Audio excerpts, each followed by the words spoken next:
Hello YouTube, welcome to Angelo Crypto. In today's session we will be covering NIO. There have been some developments recently with this company. First off, we have the macroeconomic side of things. The S&P Analytics, basically they have dumped the Chinese property giant Evergrande into default. Now this has caused fear into the Chinese market simply because they think they might be like another real estate crisis. We had one in the US some time ago, and yeah, that wasn't good. So yes, generally all Chinese stocks are down recently because of this. There's a lot of fears, a lot of uncertainties, and yes, NIO hasn't been an exception. We are seeing that the stock has been following down. Now, there's also another development, the fact that there's been investigation to all Chinese stocks. Basically, the SEC thinks that they might be doing shady business, or they might not be issuing all of the necessary paperwork for their listing. So all Chinese companies, basically, they have seen a decline on the last week. And yeah, again, NIO is not an exception to that. So we are seeing the same trend over here.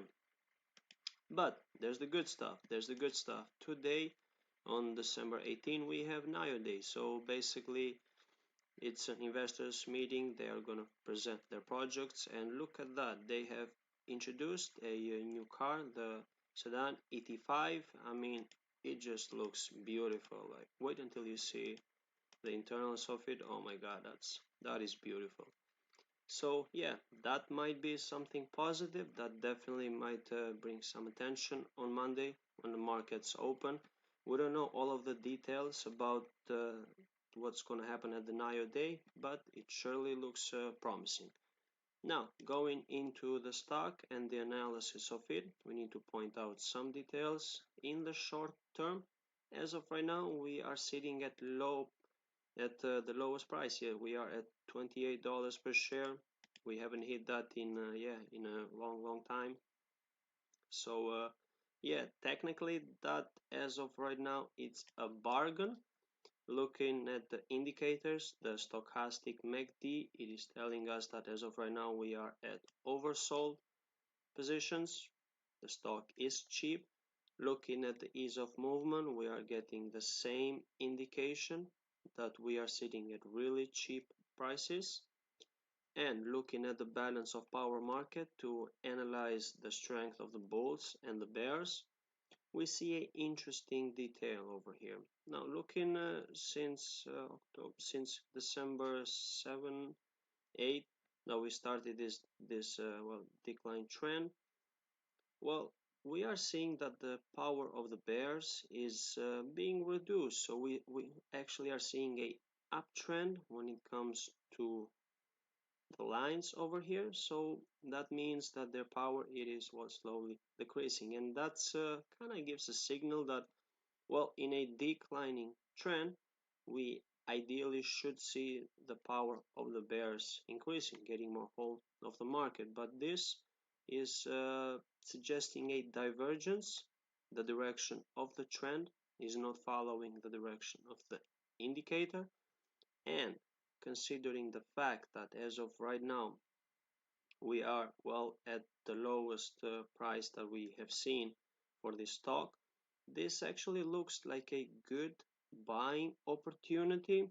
But remember, we also said that there's a investigation open to all Chinese stocks, and there is the uncertainty about the real estate situation in China. So if I were to trade this stock as of right now, yeah, I would definitely open a long position on it. I would definitely go bullish on it because it does look cheap compared to the previous highs of 44, $45. So that's definitely a good price compared to what I've seen in the past. But there's also to factor in any surprises in the Chinese market. So if I were to open a bullish position here, I would definitely place a tight stop loss in case things go wrong.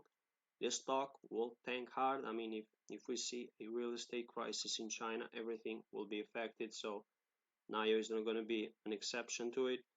There's the good news that on Monday we're gonna have the effect of the Investors Day, so we might see a uptick on Monday over here. But yeah, factoring in all things, a bullish position here with a tight stop loss, will save you on any risks, any unseen situations from China.